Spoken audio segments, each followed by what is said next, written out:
Hello welcome back to my another recipe video. आजकेर recipe दही creamy mushroom. प्रथमेई जेटा स्क्रिने देखा जाच्छे कड़ाई गरम करे तेजपाता और किछु धने अलंग उइथ हिंग आमरा एखाने फोड़न दिए निচ্ছি। तारपरेই दिए दिচ্ছি दुटो शुकनो लंका फाटिए हालका हाथे नाड़ाचाड़ा करेই डुमो करे केटे राखा आलू साथे लवण ओ हलुद सुंदर करे लाल लाल हये आसा अब्दि आमी एखाने भाजते थाकबो।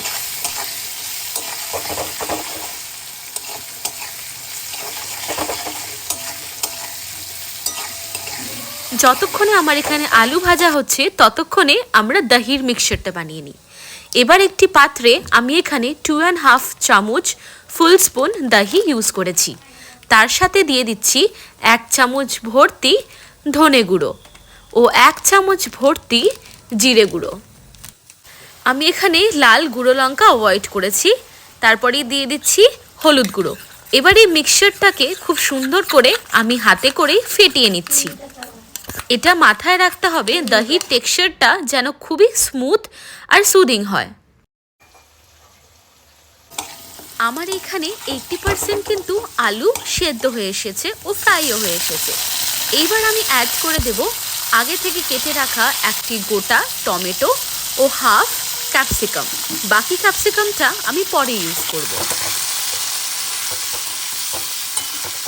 এবারে এখানে আমাকে 2 to 3 মিনিট ওয়েট করতে হবে যতক্ষণ আমার টমেটোটা গলে আসছে। এখানকার মেইন টিপস, রান্না তখনই টেস্ট হবে যখন আমরা এটাকে মিডিয়াম টু লো হিটে আস্তে আস্তে কষাতে থাকবো। এইবারে যখন তেলটা ছাড়তে আরম্ভ করবে তখন আমি এখানে 2 চামচ ভর্তি আদা ও কাঁচা লঙ্কা পেস্ট এখানে দিয়ে দেব। এখানে আবারও ধৈর্য ধরে মশলাটা কষে আসা অবধি নাড়াচাড়া করতে থাকবো। তোমরা চাইলে ঢেকে ঢেকেও কিন্তু কষাতে পারো। এইবারে আগের থেকে কেটে রাখা মাশরুম আমি এখানে অ্যাড করে দেব। মাশরুম থেকে কিন্তু জল ছাড়ে। প্রথমেই 2 to 3 মিনিট আমি এখানে হাই ফ্লেমে নাড়াচাড়া করে নেব। তারপরে আবার লো টু মিডিয়াম হিটেই আমরা রান্নাটা এখানে করব।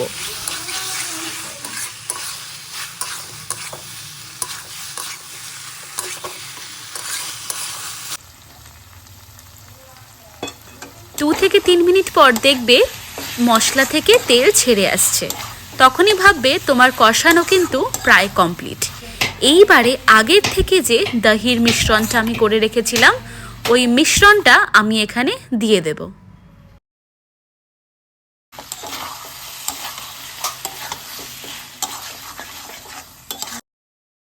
আমার প্রসেসে যদি তোমরাও এই রান্নাটাকে করো তাহলে অবশ্যই দহি ক্রিমি মাশরুম তোমরা ফিল করতে পারবে আর বাড়ির সবাই হাত চেটে পুটে খাবে, নো টেনশন। এইবারে আগের থেকে যে ক্যাপসিকামটা বাকি ছিল তার সাথে দুটো কাঁচা লঙ্কা আমি এখানে অ্যাড করে দিলাম। আমার লাস্ট মোমেন্টে ক্যাপসিকামটা দেওয়ার মানেই ছিল যাতে হালকা ক্রাঞ্চটা থেকে থাকে। এই রান্নায় ক্যাপসিকামের ফ্লেভারটা দুর্দান্ত আসে। আজ আমার বাড়িতে গেস্ট এসেছে, তার আবদারেই কিন্তু আমি এই মাশরুমটা রান্না করছি। উনি কিন্তু মেনশন করে বলেছিলেন সেমি গ্রেভি যেন করে রাখি, তাই জন্যই আমি এখানে জল অ্যাড করলাম। তোমরা চাইলে এমনিতেও এটা করতে পারো, কিন্তু তারপরে অ্যাড করে দিতে হবে নামানোর আগেই কাসুরি মেথি। কাসুরি মেথির ফ্লেভারটা খুবই সুন্দর আসে। তার সাথে শাহি গরম মশলা।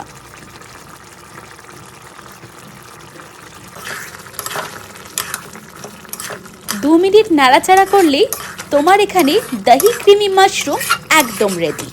খাওয়া দাওয়া মজা করো। দেখা হচ্ছে পরের ভিডিওতে। Bye bye.